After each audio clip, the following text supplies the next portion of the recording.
അഹമ്മദാബാദ് വിമാന ദുരന്തത്തിൽ മരിച്ച രഞ്ജിതയ്ക്ക് വിട നൽകുകയാണ് നാട്. മൃതദേഹം രാവിലെ തിരുവനന്തപുരത്ത് എത്തിച്ചു. ഇപ്പോൾ പുല്ലാട്ടേക്ക് കൊണ്ടുവരികയാണ് രഞ്ജിതയുടെ മൃതദേഹം. വിമാനത്താവളത്തിൽ മന്ത്രിമാരായ V Sivankutty, G R Anil തുടങ്ങിയവരാണ് മൃതദേഹം ഏറ്റുവാങ്ങിയത്. അതിനുശേഷം ഇപ്പോൾ പുല്ലാട്ടേക്ക് കൊണ്ടുവരികയാണ്.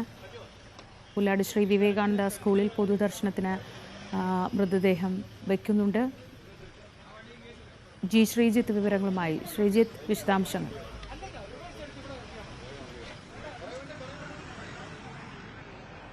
ശ്രീജ, മൃതദേഹം പുല്ലാട്ടേക്ക് എത്തിച്ചിരിക്കുന്നു. വിവേകാനന്ദ ഹൈസ്കൂളിലേക്കാണ് മൃതദേഹം പൊതുദർശനത്തിനായി നേരിട്ട് എത്തിച്ചിരിക്കുന്നത്. പ്രത്യേക പോലീസ് അകമ്പടിയോടുകൂടിയാണ് മൃതദേഹം തിരുവനന്തപുരത്ത് നിന്ന് ഇവിടേക്ക് കൊണ്ടുവന്നത്. അതുകൊണ്ട് തന്നെ വളരെ വേഗത്തിൽ 10 മണിയോടുകൂടി എത്തുമെന്നായിരുന്നു നേരത്തെ അറിയിച്ചിരുന്നത്. പക്ഷെ അതിനു മുൻപ് തന്നെ, ഏതാണ്ട് അരമണിക്കൂർ മുൻപ് തന്നെ മൃതദേഹം ഇവിടേക്ക് എത്തിച്ചിരിക്കുന്നു. ഇനി ഇവിടെയാണ് പൊതുദർശനത്തിനുള്ള ക്രമീകരണം ഏർപ്പെടുത്തിയിരിക്കുന്നത്. ആ സ്കൂളിലേക്ക് രഞ്ജിത 5ാം ക്ലാസ് മുതൽ 10ാം ക്ലാസ് വരെ പഠിച്ച സ്കൂളാണ്. ആ സ്കൂളിലേക്കാണ് അവസാനമായി എത്തുന്നത് എന്നുള്ളതാണ്. എന്തായാലും 2:30 വരെ ഇവിടെ പൊതുദർശനം ഉണ്ടാകും. അതിനുശേഷമായിരിക്കും വീട്ടിൽ സംസ്കാര ചടങ്ങുകൾ ഉണ്ടാകുക. ഇപ്പോൾ മൃതദേഹം ആംബുലൻസിൽ നിന്ന് പുറത്തേക്ക് എത്തിക്കുകയാണ്. ഇവിടെ പ്രത്യേകം അതിനുവേണ്ടി ഈ മൃതദേഹം പൊതുദർശനത്തിനായി വെക്കുന്നതിന് വേണ്ടിയുള്ള ക്രമീകരണങ്ങളെല്ലാം രാവിലെ തന്നെ പൂർത്തിയായിരുന്നു. പഞ്ചായത്തും നാട്ടുകാരും വിവിധ രാഷ്ട്രീയ പാർട്ടി പ്രതിനിധികളും അങ്ങനെ എല്ലാവരും ചേർന്നുകൊണ്ട് വലിയൊരു ക്രമീകരണങ്ങളെല്ലാം ഒരുക്കിയിട്ടുണ്ട്. എന്തായാലും രാവിലെ തിരുവനന്തപുരത്ത് എത്തിയത് മുതൽ ഇവിടെ നിന്നുള്ള ജനപ്രതിനിധികൾ പോലുള്ളവർ പോലും അവിടെ പോയി മൃതദേഹം ഏറ്റുവാങ്ങുന്നുണ്ടായിരുന്നു. സഹോദരൻ രതീഷ് നേരത്തെ തന്നെ അഹമ്മദാബാദിൽ പോയിരുന്നതാണ്. അദ്ദേഹം ഇതിനൊപ്പം അനുഗമിച്ചിരുന്നു. എന്തായാലും ഈ മൃതദേഹം ഇപ്പോൾ ഈ വിവേകാനന്ദ സ്കൂളിലേക്ക് എത്തിക്കുന്നു. ഇവിടെ പൊതുദർശനം ആരംഭിക്കുകയാണ്. നിരവധി വിദ്യാർത്ഥികൾ, സഹപാഠികൾ, രഞ്ജിതയ്ക്കൊപ്പം പഠിച്ചവരൊക്കെ ഇവിടെ എത്തി അന്തിമോപചാരം അർപ്പിക്കും എന്നാണ് പ്രതീക്ഷിക്കുന്നത്. സ്കൂളിന് പ്രത്യേകമായി ഇന്ന് അവധി നൽകിയിട്ടുണ്ട്. ഇതിന് തൊട്ടപ്പുറത്തുള്ള സ്കൂളിലാണ് 1ാം ക്ലാസ് മുതൽ 5ാം ക്ലാസ് വരെ പഠിച്ചത്. അതിനുശേഷം 5 മുതൽ 10 വരെ പഠിച്ചത് ഈ വിവേകാനന്ദ ഹൈസ്കൂളിലാണ്. അവിടെയാണ് പൊതുദർശനമുള്ളത്. ഒരു പ്രത്യേക അറിയിപ്പ് കുടുംബത്തിന്റെ ഭാഗമായി നൽകുന്നത്, പൊതുദർശനം ഇവിടെ മാത്രമായിരിക്കും ഉണ്ടാകുക. വീട്ടിൽ ഏറ്റവും അടുത്ത കുടുംബാംഗങ്ങൾക്കും ഒപ്പം തന്നെ ചടങ്ങുകൾ നിർവഹിക്കുന്നതിന് വേണ്ടി NSS കരയോഗത്തിന്റെ പ്രതിനിധികളുണ്ട്. അവർക്കുമാണ് പ്രവേശനമുള്ളത് എന്നുള്ളതാണ് അറിയിച്ചിട്ടുള്ളത്. കാരണം അവിടെ സൗകര്യക്കുറവും മറ്റും കാര്യങ്ങളുമുണ്ട്. ഇടുങ്ങിയ സ്ഥലമാണ്. പക്ഷേ ഇവിടെ വലിയ സൗകര്യങ്ങളുണ്ട്. ഇവിടെ ഒരുപാട് ആളുകൾക്ക് വരുന്നതിനും നിൽക്കുന്നതിനും എല്ലാ ക്രമീകരണങ്ങളും ഏർപ്പെടുത്തിയിട്ടുണ്ട്. പന്തലടക്കം ക്രമീകരിച്ചുകൊണ്ട് ഇവിടെ ഇത്രയധികം സമയം പൊതുദർശനത്തിന് ഇവിടെ നൽകാൻ തീരുമാനിച്ചതും അതുകൊണ്ട് തന്നെയാണ്. എന്തായാലും ജന്മനാട്ടിലേക്ക് രഞ്ജിത മടങ്ങിയെത്തുന്നു. ഒരു ചേതനയേറ്റ ശരീരം. സാധാരണഗതിയിൽ നമ്മൾ പലപ്പോഴും അവസാനമായി ഒരു നോക്ക് കാണാൻ എന്നൊക്കെ പറയാറുണ്ട്. പക്ഷേ അങ്ങനെ കാണാനാകുന്ന ഒരു നിലയിൽ പോലുമല്ല രഞ്ജിത മടങ്ങിയെത്തുന്നത് എന്നുള്ളതാണ് ഏറെ വേദനിപ്പിക്കുന്നത്.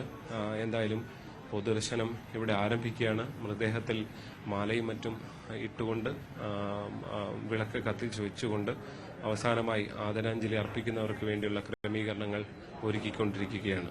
ശ്രീജ, ഒരുപാട് പ്രതീക്ഷകളുമായി ഒരു കുടുംബം കരുപ്പിടിപ്പിക്കാനുള്ള സ്വപ്നങ്ങളുമായി UK പോവുകയായിരുന്ന രഞ്ജിത ഏറ്റവും ദാരുണമായ ഒരു അന്ത്യത്തിനാണ് ഇരയായത്. അഹമ്മദാബാദിൽ നിന്ന് ലണ്ടനിലേക്കുള്ള ഫ്ലൈറ്റിൽ യാത്ര ചെയ്യുന്ന രഞ്ജിത അപകടത്തിൽ പെട്ട് മരിക്കുകയായിരുന്നു. ശ്രീജിത്ത് തുടരുന്നുണ്ട് പുല്ലാടുന്ന. ശ്രീജിത്ത്, ഈ ഏറ്റവും സങ്കടകരമായ ഒരു കാര്യമായിരുന്നു.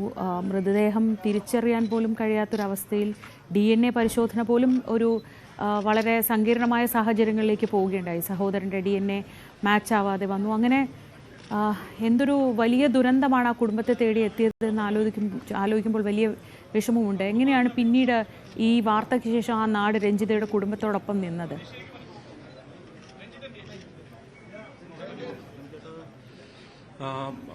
നമുക്കറിയാം, രാഷ്ട്രീയ നേതൃത്വം, മത സാംസ്കാരിക നേതൃത്വം, ഈ നാട്ടുകാർ, അങ്ങനെ ഏതാണ്ട് എല്ലാ സമൂഹത്തിന്റെ വിവിധ തുറകളിൽപ്പെട്ടവർ തന്നെ ഈ വീട്ടിലേക്ക് ഒഴുകിയെത്തുന്ന കാഴ്ചയാണ് കണ്ടത്. രഞ്ജിതയ്ക്ക് ആ കുടുംബത്തിന് പിന്തുണയുമായി ഈ ഗ്രാമം ഒന്നാകെ ഉണ്ട്, ഈ നാട് ഒന്നാകെ ഉണ്ട് എന്ന് ബോധ്യപ്പെടുന്ന തരത്തിൽ തന്നെ ആയിരുന്നു ഇവിടെ നമ്മൾ കണ്ട കാഴ്ചകളെല്ലാം തന്നെ.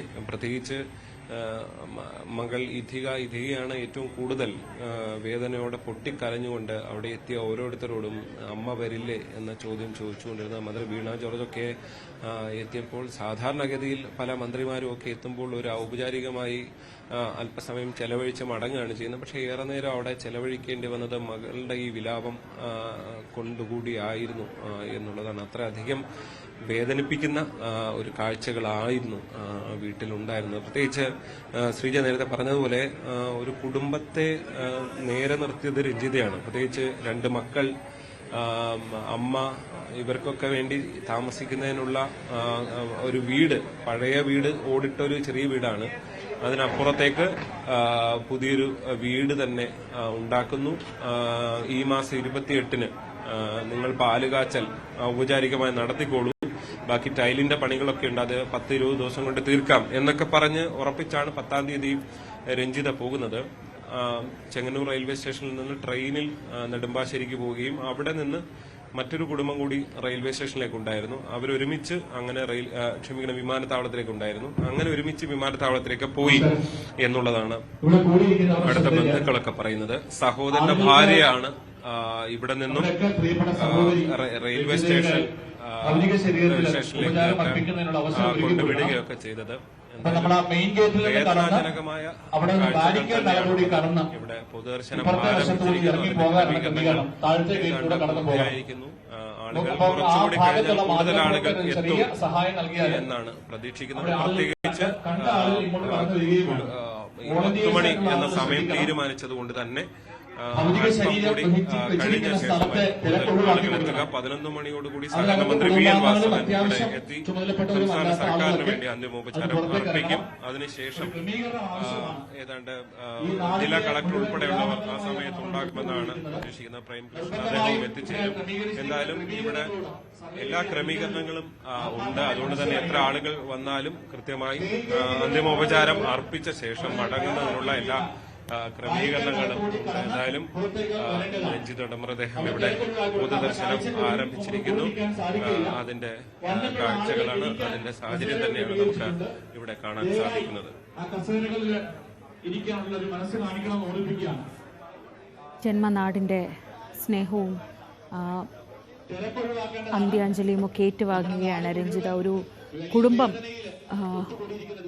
കരുപ്പിടിപ്പിക്കാൻ, തൻ്റെ കുടുംബത്തിന് അടച്ചുറപ്പുള്ള ഒരു വീട്ടിൽ കിടന്നുറങ്ങാൻ വേണ്ടി ഒരുപാട് കഷ്ടപ്പെട്ട ഒരു പെൺകുട്ടി, 2 മക്കളെ വളർത്തിയെടുക്കാൻ പെടാപ്പാട് പെട്ട ഒരു പെൺകുട്ടി, ഒറ്റയ്ക്കൊരു കുടുംബം നടത്തിക്കൊണ്ടു പോകാനുള്ള ഒരു ജീവിതത്തോടുള്ള യുദ്ധത്തിനിടയിലാണ് പാതി വഴിയിൽ ഇങ്ങനെ കൊഴിഞ്ഞു പോകുന്നത് എന്നത് അത്യന്തം ദുഃഖകരമാണ്. ഒരു നാടൊന്നാകെ രഞ്ജിതയുടെ കുടുംബത്തിനൊപ്പം നിൽക്കുന്നുണ്ട്. പക്ഷേ അവർക്ക് നഷ്ടപ്പെട്ടത് ഏറ്റവും വലിയ സമ്പത്താണ്. അവരെ സംബന്ധിച്ച് ഒരിക്കലും